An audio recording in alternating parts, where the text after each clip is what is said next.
bonjour, comme bonsoir, place Bozali, place côté Libino, exhortation à Bisso. Na pesibino sumbote na kombo na Yesu. Batu oyo baebinga ite, kombo na ngali John Basiala. Nali pasteur de l'église Tobinyango, Body of Christ en anglais, Tobinyan en français, Corps de Christ. Nanzela ya église, nzamba sala biso grâce, toza école Tobinyan David Winston, topesa bakuru ya théologie publique. Bakuru to na programme na biso ya français pe ya lingala. Bato baliko benga biso ko pe baliko landa bakuru na distance. Elle est disponible pe basilabis. La fois passée, tu pensais qu'il va être pour agréable et fantastique.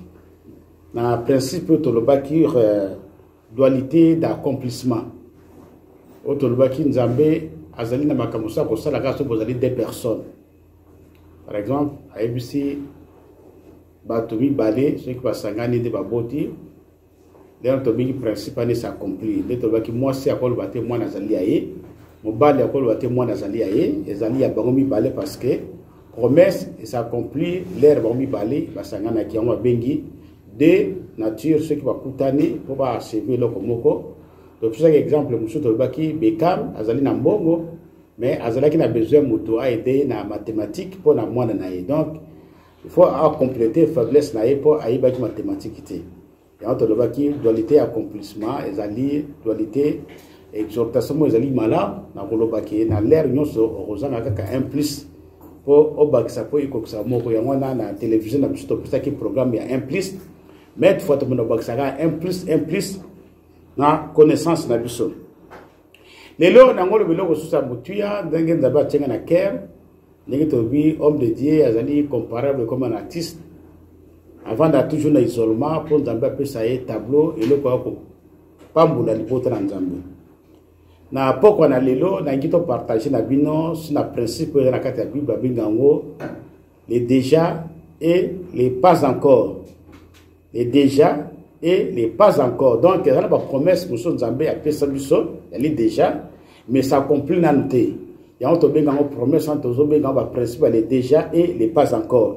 Donc au fongola na kati ya Bible to tanga ba passage belé Nzamba pesa biso la promesse mais na ne s'accomplir té. Et on a principe les déjà et les pas encore. Nous avons pas une promesse, mais il faut de la patience, il faut de la persévérance, il faut de l'endurance pour que Zela n'engage jamais à bon ça qui peut naïo. Donc dans le livre Nabiso, dans la Bible place d'Ozali, Luc chapitre 23, tu vas la verset 42. Et il dit, on a histoire de Ibi, il y a Moïbi sur la croix. Il dit à Jésus, Seigneur, souviens-toi de moi quand tu viendras régner. La version Moussabi, quand tu viendras dans ton règne. Alors, Jésus lui répondit, je te l'ai dit en vérité, aujourd'hui, tu seras avec moi dans le paradis. Quand il y a passage dans la promesse, d'autres les principes, les déjà et les pas encore. C'est-à-dire, Moïbi na croix, l'air à reconnaître Jésus comme Seigneur et Sauveur. Si Seigneur Jésus a lui, a cancelé l'air à kozonga na règne naïe. Au moni, et dans la taille à futur. Et puis Jésus a dit aujourd'hui, je te l'ai dit, tu seras avec moi dans les paradis. Donc, la manière, il y a pas de juif, pour nous confirmer la vérité moko absolue, l'air aujourd'hui. Donc Jésus-Christ a fait ça. Promesse na Moïbi pour confirmer la manière va juif que le quoi yipsi lelo et que ça s'accomplit plus tard et que ça s'accomplit lelo te ngolo ba soto le aujourd'hui et que ça même lelo te zali orientalisme ali manière o ba juif ba lobak net bisto lo par exemple ma kola mama na ngai donc ngolo ba ke na juré na ko sa promesse na ba na langage na biso docteur ba mo na mboka pour na confirmer vérité et ba juif na orientalisme de manière aujourd'hui en vérité je te l'ai dit ou bien aujourd'hui je te l'ai dit donc vérité ils sont allés na texte na biso et na temps ya futur et à le même jour Jésus a dit na Moïbi que aujourd'hui je te l'ai dit tu seras avec moi dans le paradis. Jésus a le but na futur et puis Moïbi parle lorsque tu viendras donc ils allaient na temps après retour à Jésus donc l'air aujourd'hui ezali orientalisme, ezali manière ndenge ba juif ba loba pona ko confirmer vérité. L'air muso pe na Kinshasa ko loba kango, ceux qui ont na poto mutabengi au niveau bengu sa mutina mboko yepseke lelo na yepso ko ya poto. Lelo na yepso okoya na poto. C'est-à-dire on confirmer vérité moko o ko kusango plus tard na futur. Ngolo bate ke ceux qui mutayepso que lelo okoya poto, l'air muso ko solaka mbala moko oyepe na poto. Non. Bato ba comprendre que promesse elle est déjà les pas encore même na Kinshasa tout le monde va découvrir ba kata ba classe. Grand frère na vendre na poto, OBC na vendre na poto, l'air va sous construire ngai le na yebso ko ya na poto. Mais il sans comprendre de manière, il y a orientalisme ou bien manière wana ya les déjà les pas encore, mbala moka tiki bitit, mbala moka tiki business, mbala moka tiki musala le bon na ke poto. Non, il a mal interprété, na ba promesse aux ben les déjà et les pas encore. Donc, dès que le Seigneur Jésus a utilisé ce passage, ils allaient dans la manière de orientalisme, c'est-à-dire manière où ba dif ba le ba vérité absolue, vérité et éthique en vérité, comme pas qu'on le ba aujourd'hui, je te l'ai dit. Donc, ils allaient manière de ba dif ba le ba. Bon, ce que dans texte là, lorsque tu viendras, Moïse a dit que retour à Jésus allait vraiment ezali biblique que Jésus a promis qu'il a besoin de sous na mon kilo pour nous netto la biso. Ya mwana Moïse lorsque tu viendras, Jésus a dit na manière na baronde balobaka.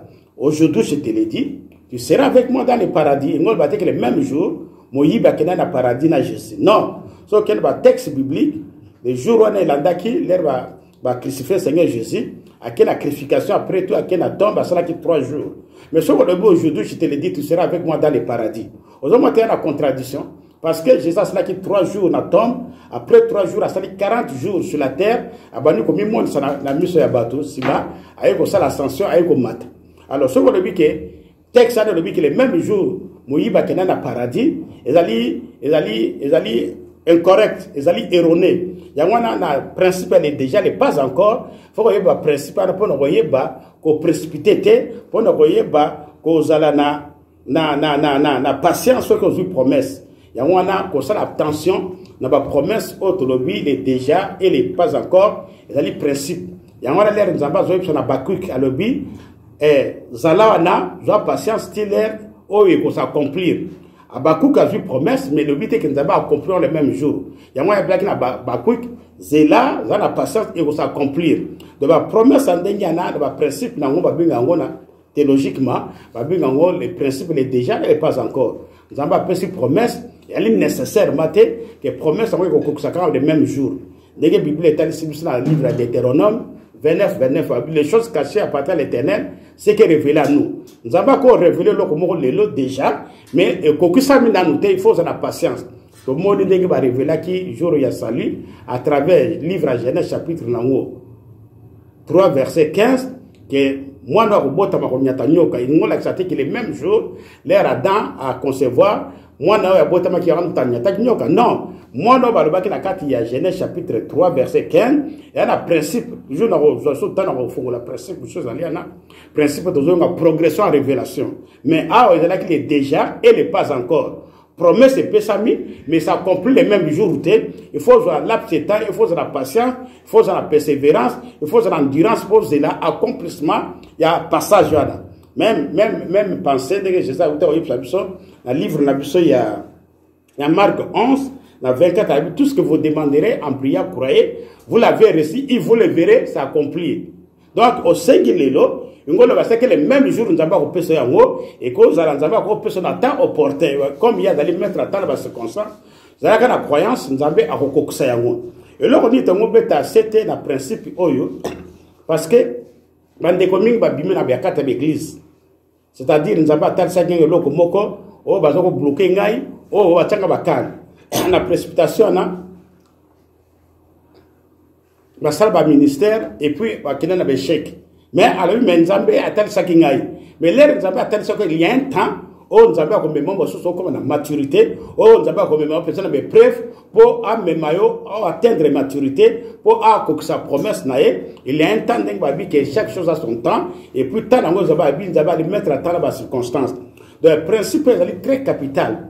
l'air musu ba yebisa mwana ya botami ya mwasi ba musu ba benge bébé mais mutu so benge maman ingolo bateke mwana na comme maman le même jour maman ezali mwasi ya boti mais bangolo bakaka comme azali mwasi akozana ba tout nyonso et ko permettre un jour ba benga maman mais ba ko benga maman na c'est à âge à 10 ans mais azali maman te mais comme maman un jour yamba benyango les principes les déjà et les pas encore. Donc nous avons encore fait sa promesse à côté de cela comme lelo à côté de sa promesse moko tangi na Bible ingol accepter que c'est le même jour quand nous avons pas accomplir rango mais nous avons pas encore accomplir rango selon la souveraineté naïe mais donc tirer attention pour na bato bazana ba précipitation de Bible lobby ne sortez pas en précipitation dans livre Esaïe.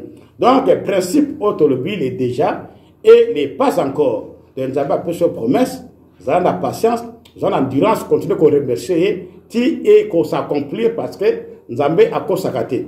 Mais ceux qui ont tenu compte, il y a discernement de l'esprit, on appelle la parole de connaissance, au bima avant l'air nango et coca. Le monde a fait la Bible, les Bibles de lobby, à Bakouk nous avons appuyé, zélati l'air, tant nango et coca et le cambouana et qu'on s'accomplir. Yo cause la nzamba tali sur le komoko, qu'on précipité. Nzamba tali sur le pamboli, pas tali sur promesse moko, ça la patience, ça l'endurance. Continuez qu'on remercie Nzambeti et qu'on s'accomplir. Dans la Bible lobby, dans la parole, tout ce que vous demanderez en prière, croyez que vous l'avez reçu et vous le verrez s'accomplir.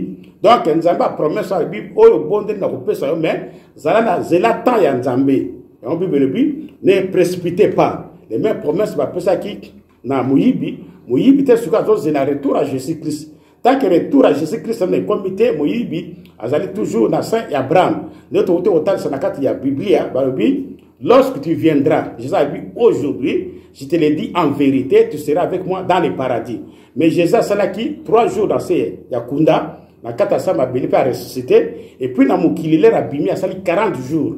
Donc, pendant que l'on a Moïbi, a qu'il y a paradis les mêmes jours, mais tout le monde est dans la promesse autonomie dans la Bible, les promesses, les principes, elle est déjà, elle n'est pas encore. Aujourd'hui, promesse, mais nous avons un ti l'air yemoko alingi. Nous avons ce concept qu'on peut ça, pour éviter la précipitation, pour éviter tout ça, mais nous avons peut-être ça qui les cabans de gagner des autres ça maté. Mais à l'objet qui non, est-ce qu'on y a dit, l'homme nous avons compté de ça, et un principe de déjà, elle n'est pas encore. C'est-à-dire, à tête sur les lots, mais il faut s'accomplir plus tard. Donc, nous avons bien d'accord que moi, conseil, qu'on précipiter, qu'on a la patience, qu'on persévérer, qu'on continue, qu'on remercie Nzambé. On appelle sa promesse et vous accomplir. L'air Nzambé a eu ça qui est Abraham a vu qui au bota mwana ezala qui même le jour Abraham moi c'est na qui zem mais ça qui moi période moi c'est na ko zem de promesse là qui le même jour mais accomplissement nango ezwa qui temps donc on lobby na kata Bible qu'on a la patience qu'on a la persévérance qu'on remercie Nzambé tina accomplissement ya promesse ya pesio. Je vous aime, que Dieu bénisse na pesibino mbote bote na Nzambé place Bozali. Exhortation aujourd'hui, nous partageons de bande cognos et vous allez pas mboli. Je vous aime. Vous qui n'avez pas télévision, na biso to benyango un plus télé, vous n'avez moins d'avancement, vous n'avez pas kuna pour epambola bino l'air nyonso, vous avez toujours un plus. Je vous aime que Dieu bénisse na pesibino bote na komonaïs. Bye bye.